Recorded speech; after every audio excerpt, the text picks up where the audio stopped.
I've been an internet marketer for several years now. One thing I've noticed is that a lot of the marketers that create software products are the ones that end up having seven-figure businesses. So that's one of the reasons why you want to get into the software business. I'm not saying that you're going to have a seven-figure business or a six-figure business, but it is a very lucrative industry. Software products, they have a higher perceived value than all other forms of digital products such as ebooks, video courses, audiobooks, etc.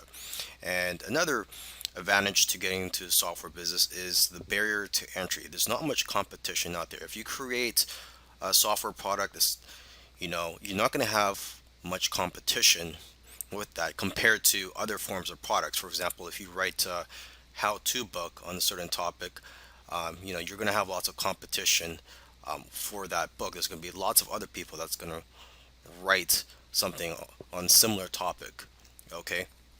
Now, this course will cover the following topics. It's going to cover how to come up with ideas for your software product, how to come up with the features to include in your software product, how to find software programmers to create your software product, and how to manage your project.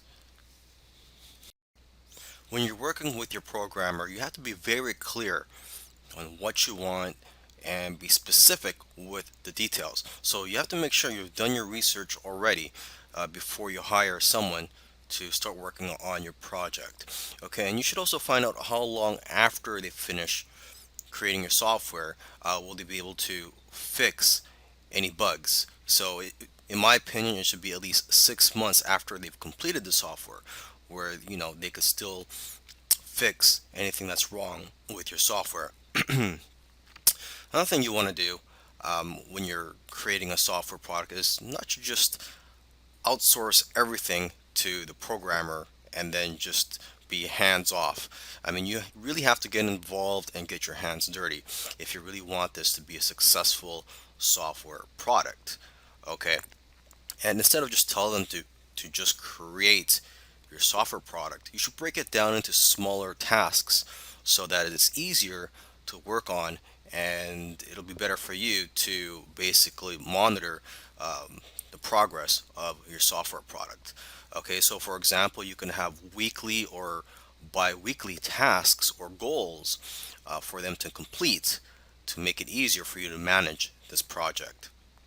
Okay, and you could also encourage your programmers or coders by giving them bonuses for doing well on some of the tasks that you give them.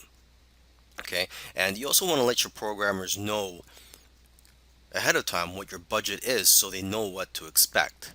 And so with that being said, you shouldn't pay by the hour because it's hard to track the actual hours that they work, and that only encourages people to take their time on your project. Now let's talk about finding software programmers for your project. Now there are various sites that you can go to find programmers where they will bid on your projects, and you can select the programmers based on the best price. But remember, you have to also make sure to select programmers based on their skills and how well you feel comfortable working with them. Okay, so I've listed a few sites, the most popular sites where you can find programmers. There's rentacoder.com, elance.com, scriptlance.com, and guru.com. And you can also go to coding forums or other types of forums where programmers hang out to find people that are passionate about creating software products. Okay, so now when you visit these sites where programmers could bid on your projects, you have to know how to present your project. So make sure to first view how other people are listing your projects and how they are describing them on these sites. Okay, and you have to also be very careful. You don't want to give out too much information about your project because you don't want people stealing your ideas. So when you first post a project, the information that you should reveal at first is what is needed for the programmer to know if your software product is something that they are qualified to work on. All right, so let's talk about coming up with a list of features and details of what your software is going to include. Okay, you got to remember to keep it simple though, because it's not about how many fancy features and buttons that your software has. It's about how the software can benefit the user. Okay, because sometimes it's the most simple software that can become a best selling product. Okay, but before you can approach a software developer, you must have a list of features and details about the software product you plan to create. Okay, so to get ideas, you can look at other software products in a similar industry. And also, what you can do is go to a website called hotscripts.com. And this site includes programs and scripts in every popular programming language. So this is a great way for you to get familiar with the different types of software out there. And you can also read the reviews for the various software products on that site. And basically, the more knowledge that you have, the better the software you can have developed.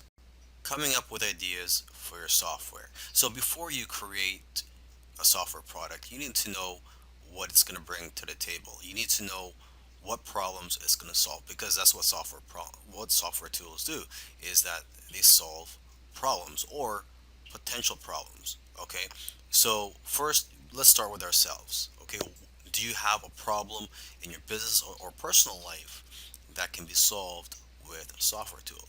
Because let's face it, if you have a problem, I'm pretty sure there's going to be other people out there with similar problems as you. Okay, so your problem is not unique to yourself. You must also know your target audience that you plan to sell your software to. So basically, it comes down to two things. Okay, consumers have a particular problem that needs to be solved, and two, they are looking for something that will make their life easier. Okay, you can also look at social media, forums, and your customer base to get an idea of what types of problems your customers or potential customers have and what they're willing to pay for. Because most of the time, people will tell you what they want, and if you give it to them, they will buy it. Okay, and oftentimes it's simply a matter of taking something that already exists and making it better, or expanding on the current software. So you're going to ask yourself, what software out there has room for improvement?